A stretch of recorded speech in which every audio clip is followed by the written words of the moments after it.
There's a saying in the theater world that if you aren't getting auditions, you aren't getting callbacks, you aren't booking shows, to book a vacation and then you'll start getting things. And you know what, guys? That did happen to me. I haven't experienced it before. It's my first time. I am leaving to go on vacation tomorrow morning. I will be flying from Sedona, Arizona, where I'm going on vacation. Oh, I'm so excited. Straight to NYC for a callback the next morning. Come along on this crazy journey because it's gonna be nuts. When I was auditioning for this, I changed my vacation dates because we were planning on booking it for the full week that these callbacks were supposed to be, but I just had a feeling that this was a really good show for me and that I was gonna get a callback. And I was right. So I'm glad that I changed it. So we moved the vacation back a little bit. So we're gonna be gone Friday to Tuesday. My audition is Wednesday morning. So I'm going to be getting into New York at 11:30 p.m. because it's a 3-hour time difference and going to my audition the next morning. So I'm a little bit stressed, but it's gonna be okay. It's gonna work out. It's gonna be awesome. So come along on this journey with me. I've got to pack everything today. But first things first, I have a voice lesson to work on the callback material. So I am going to that first and then I'm gonna come back here and pack. Welcome back to my room. I just finished my voice lesson and now I'm back and I am going to start packing because I've got to pack for an audition and for Sedona, Arizona on the vacation I'm going on. But first, before I do that, check out my nails. I wasn't allowed to get any fun nails during tour. This is my like subtle way of getting hot pink nails without just straight up getting hot pink nails. Off to pack. Okay, we are in Sedona, Arizona. We're about to do our first hike. It is Saturday and we're gonna do the Devil's Bridge hike and I'll take you along on a little bit of that and show you how it is. We got to the top of the hike. It was so cool and beautiful. A little scary, but we made it. This is Avery. How are you feeling at the top of the hike? A little nervous. it's a little scary looking now, but it's cool. I'm glad we did it. We did start too late, but it's okay. We're feeling good. It's hot. The lady warned us before. She was like, it's so hot, like people pass out all the time. We have to go rescue. Yeah. So we brought more water than we were planning after they said that. 10 out of 10 recommend doing. Yes. Hi y'all, here's my little update. We leave tomorrow from our vacation and tomorrow I head to New York. It's currently Monday. That was such a fun hike. My body tried to kill me after that hike. Basically, I think the combination of my body's not recovered from the tour because I just finished it like literally 2 weeks ago. I'm still like tired from that and everything. The heat, and we hiked during the peak hours of like the peak heat. So I think like all of that combined was a little disaster for me. Like a little bit after I got back, developed a horrible migraine. I couldn't move, I couldn't open my eyes, I couldn't do anything, and I was like nauseous. It was horrible. After that, like from like 8 p.m. on, I was asleep and I slept for probably like 12 hours or something like that. It was crazy. So I tried singing my song on Saturday after I got back from the hike, but obviously my body was so exhausted. And I knew I was exhausted before I tried to sing it, but I was like, I need to try to sing it anyways because I need to practice every day. Well, it did not go well. I tried it once and my body was exhausted. I couldn't even sing the easy part. It was way harder because normally it's like nothing for me to sing. Sorry, I feel like I'm like literally hunching over, but I don't have a tripod with me. I was slightly stressed about that. I texted my voice teacher and she was like, girl, you need to rest. Do not worry about it. And then I developed a migraine and I was like, oh yeah, my body actually really was not okay. And then yesterday, took it chill, took it easy. Today was super fun. We went to Slide Rock Park, which was a lot of fun. And then we did a hike this evening and we avoided those peak heat hours. And it was also like shaded and it was really cool and it was awesome. And I feel so much better and more rested now than I was. And I just sang the song again today to try it again and I feel awesome. So I feel more confident and ready. So I'm super excited. Tomorrow, we're going to New York and I'm gonna get there really late because it's also a 3-hour time difference. So let's go. It is Tuesday, 10:34 a.m. and we've just packed all our stuff and we're heading to the airport where then I'm leaving Avery because I changed from going back with her to Dallas to flying to New York. So yeah, I'm sorry. Hi everyone, a little bit of a time jump. Yes, because I've finished the callback. Woo! I am going to get better and more used to using the camera because I did forget to bring it to the callback at all, but also I feel like I would have been scared because I have only been to Ripley Greer 3 times. Got here at 12:30 and then I talked to Ashley until like 1 a.m. Couldn't fall asleep anyways, so oh well. You know, haven't seen her since the tour ended, which was like only 2 weeks ago. You know, we were catching up on our post-tour life. I slept on this couch that I'm sitting on. Shout out so much to Ashley for letting me stay in her place. It's in Brooklyn, which is where I'm thinking about moving, so this was great. Got to get a feel of the commute.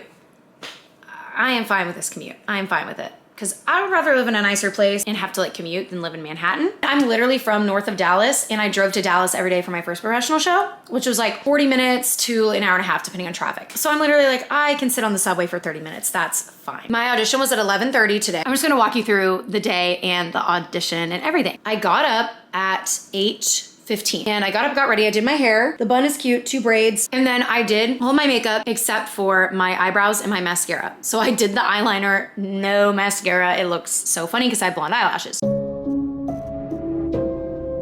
I leave it like 9, 10-ish and I start going. I realized after I'd been walking for like 5, 7 minutes, I turned on driving directions and not subway directions. Out of habit, I just clicked driving. My bad. This is why I left over 2 hours early. Then I finally made it to the subway, got on, just supposed to stay on the same train the whole time and then get off. I got comfortable in it and I was like, okay, I'm chilling on here for a while, so I'm just gonna kind of zone out. Like look up and I'm like, wait, I probably should be getting off soon. Cause I looked up and a bunch of people had gotten off and I was like, is this it? I can't see where the street name is. And then the door shut before I could figure out what it even was.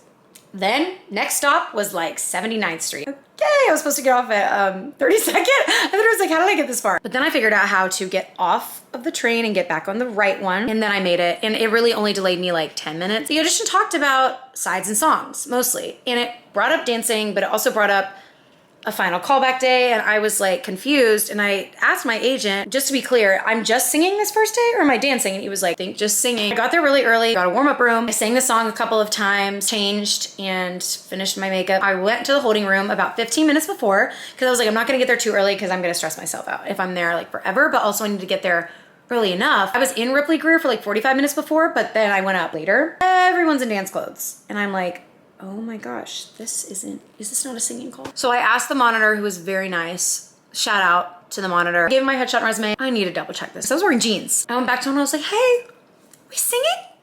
He was like, no, you'll sing after, possibly, like probably, but this is dancing first. And I was like, oh, got it.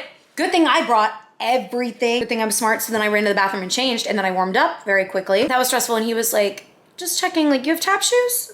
And I was like, yeah, I got everything. Don't worry about it. I was prepared. Then we go in, review the combo. I did it on a video a couple of weeks ago. And so we were doing the same combos again. Good thing I still kind of remembered them and I had gone over them a little bit. If I knew for sure I was dancing, I would have gone over them a lot more in advance, but it was okay, it worked out. I did the combo twice. The first time I messed up, but recovered super well. And this is important, you guys. I did not dwell on it and I didn't beat myself up about it. When I did it the second time, I was just like, I'm gonna get it right this time. And if I don't, it's no big deal because I recovered very well and that gives them good information. Okay, Camille, can you stay in here so you can tap? I was supposed to come yesterday, but I couldn't. So I was the only one in there for a certain character that needed to tap. Then they had another girl do it as well. So I was not alone, but I thought for a second I was gonna be alone. Then we tapped, we did it together once, and then they had us do one part that was like really fast individually. And I rushed it because I had never heard it with music before because they didn't send it to us. And they knew that obviously. And they were like, whoa, you rushed it. I don't even know how you did it that fast. And I was like, well, they were like, are you two that just tapped like you good to sing soon? And I was like, maybe like a few minutes. And so I think I went 4th for singing. So that was great. I went in and I sang it and I rocked it. And there was a really high note in the song and I feel like I killed it and just slayed with the attitude, everything. I think I did really well. And then I did a monologue, made some fun choices. They were laughing. I love when the table laughs. They either give you nothing or they give you a lot. You never know, but you have to be unaffected either way. But I loved that they enjoyed it. And then I did another scene too and they liked that too. And they were like, great job, like, thank you. But yeah, I was so sad because I had my cute little outfit and my jeans and then I had to change for the dance call and then there like was not enough time to change back. So I was like, dang, I had that outfit for nothing.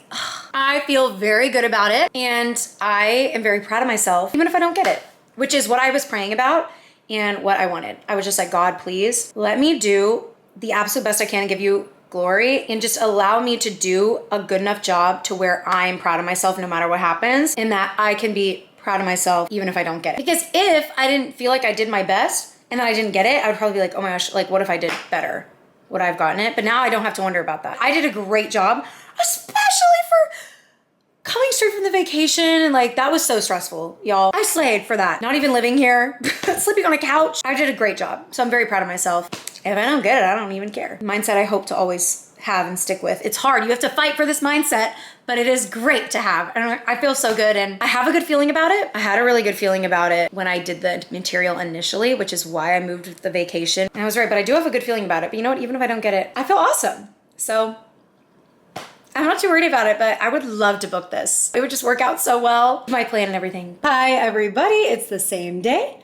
Gonna get a little post-audition treat of seeing a Broadway show. But also I think I'll get gelato before if I have time. I'm gonna see Floyd Collins at the Lincoln Center with Jeremy Jordan. Very exciting. I'm excited to go and see it because I don't have anything else to do right now, so there we go. I am back from New York. I am now in Dallas, my hometown, my parents' house, and I'm going to give y'all the final update. I knew that I could not spend the night at my friend's house on Thursday night. The possible final callbacks were on Friday. So on Thursday, I woke up and my friend actually told me that I couldn't leave my stuff there either. And I was like, oh, okay. So I kind of want to know if I can leave tonight, like now. So I texted my agent and I just let him know the information of what's going on. Like, hey, I can't stay at my friend's house tonight. So I just really need to know if they need me tomorrow or not. So that way I can make plans to leave, or if I need to make plans to leave tomorrow, because I had not booked a flight yet, which was the way to go because I was absolutely exhausted, y'all, and I wanted to go home and sleep in my own bed very badly, and also not spend money on a hotel in New York City for a night. Also, because I did all of the material in the room and like I talked to y'all about, I felt so good about it. I didn't even want to be called in for Friday because I was like, they already saw me do everything. There is nothing else that they could see me do that would be new. I would just rather go because I feel really good about it, and I felt like they could cast me from just that audition. There are some shows where it's pretty clear, oh, I didn't get a final callback. Okay, they're not considering me, but this was not the case for this. Agent reached out to them and they got back very quickly, and I found out that they did not need to see anything else, which is great. Again, like I said, totally fine and happy with that, and I was very glad to get to go home. So I booked a flight for that night. I dropped my stuff off with a random bellhop in a random hotel that I didn't stay in, obviously. And then I saw a show, and then I got my stuff and got in an Uber to go to the airport and flew home. Did not get that second call back, but that is totally good because like I said, y'all, they saw everything they need to see, and I think I could still book the show, and I hope I do. Even if I don't get it, I know that it is nothing I did. I could not have done better. I'm very proud of myself for that. I hope that this gave you a little bit of an insight as to what national tour callbacks are like and what it's like for a non-New York City based actor yet going and having to travel in for these auditions, and even when it happens in a crazy time like coming straight from a vacation.